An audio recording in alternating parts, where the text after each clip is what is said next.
My name is Shelita Birchett Benash. I work primarily in mosaic, ceramics, and fiber. My name is Kevan Lunney. I'm a fiber artist, and I work with fabric, paint, and thread. My name is Hirkaler, and I am an artist and sculptor, and I work in fiber arts, and I also paint. Well, my name is Erik Johanson. I'm an artist and educator. I do ceramics and sculpture, and actually do some computer graphics as well and 3D animation. I also like to volunteer and help out at this wonderful institution that is the Monmouth Museum. I tell everybody to touch it. I said, you see the coconut bars? Thank you. I will take it. My work really lends itself to this type of exhibition. I am so excited to have my work included here at the Please Touch exhibition, because this exhibition celebrates touching of the artworks. It celebrates interacting with the artwork. My extreme pleasure in doing sculpture is the hands-on work, the touching the material, shaping it, all the process all the way through. And ironically, once you're finished with a piece, a lot of times it goes out into the world and it's just a visual, because of all the rules about not touching anything. And basically what you've created is a 3D painting, because people aren't allowed to touch. When I derive all my pleasure from the actual touching and making, it almost seems logical to give people an opportunity to touch the materials themselves.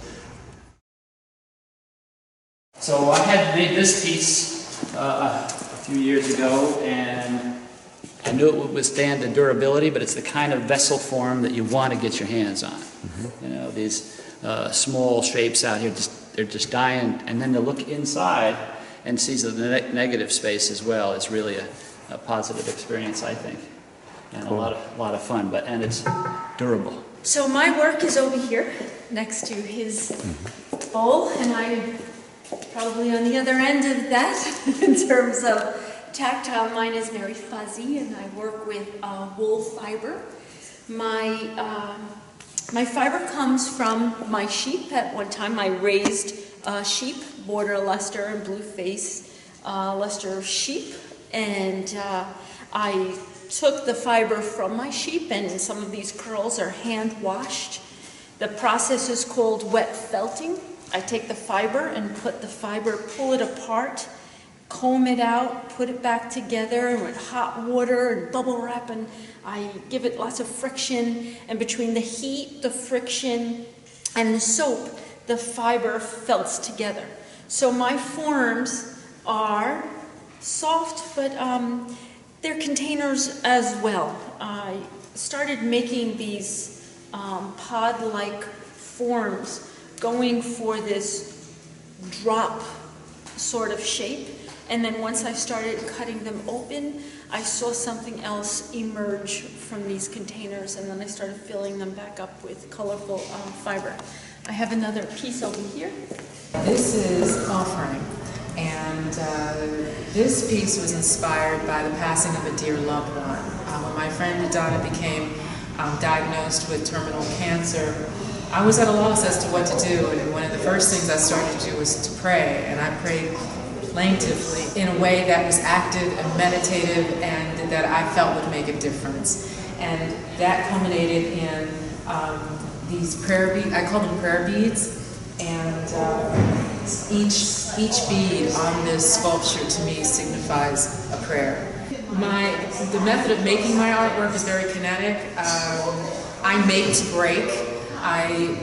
There is a lot of wrapping and forming and shaping and layering involved with my work. So the thought that the energy that I'm imparting into my art piece will then have the opportunity to interact directly with another person who is going to come then behind me and to experience my work. I feel that they're experiencing my energy. Has to do with emerging in another way. I lost my mom, and part of these are sort of little cocoons, and the emerging of, say, your emotion or letting go, and some of them have some of the fiber pulling out. She gave me the gift of fiber, and so with several of these, It's about the texture and about going back to the curl and then thinking about shape and form and then releasing from the forms.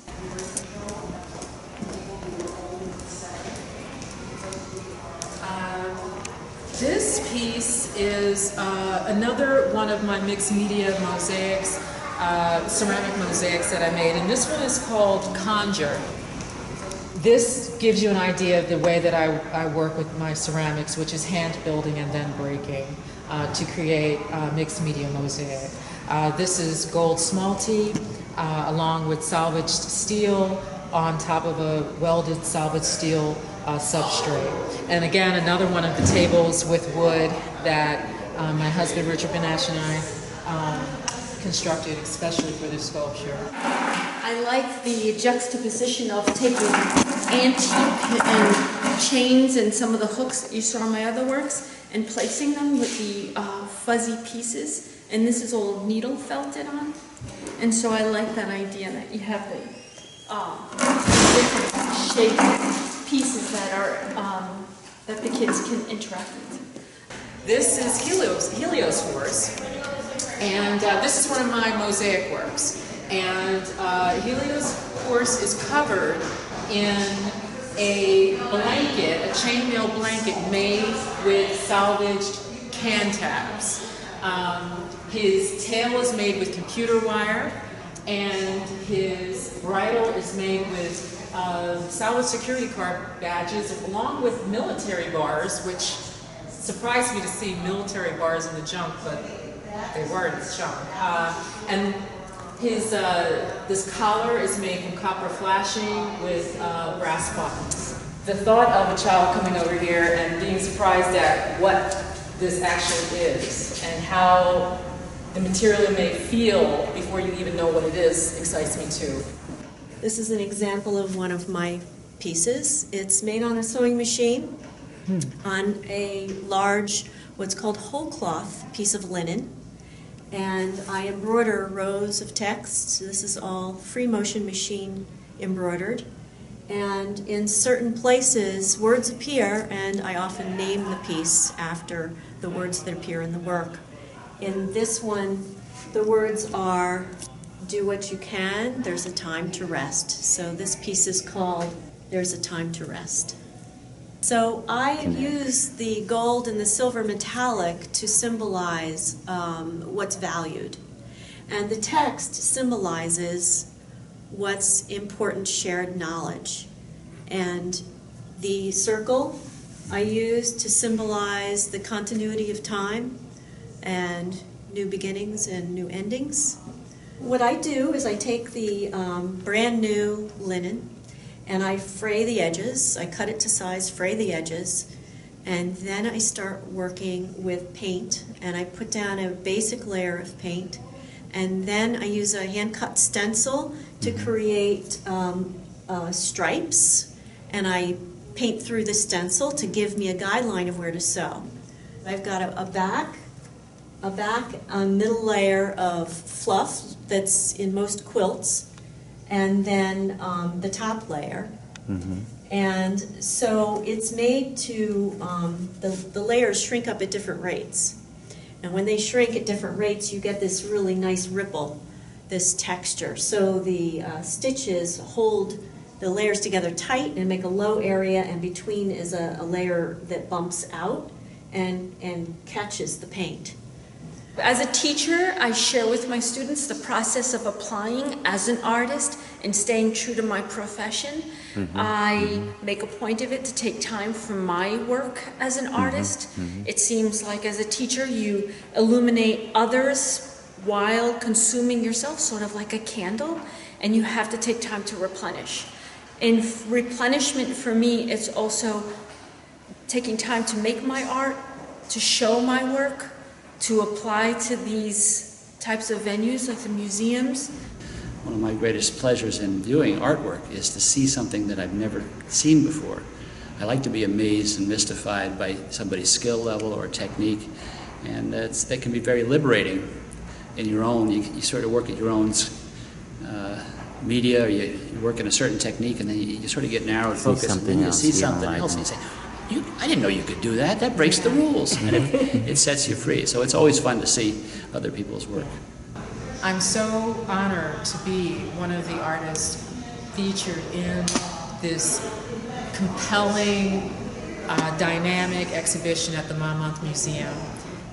It's not only geared for adults and for children as a visual, but the idea that the non-visual or visually impaired can hold on to these and get an idea of sense, space, shape, volume, and especially for me, the texture. It's just really an honor to be part of this show. And this museum has been very comfortable and very welcoming to the artists. It's just been a pleasure. Thank you.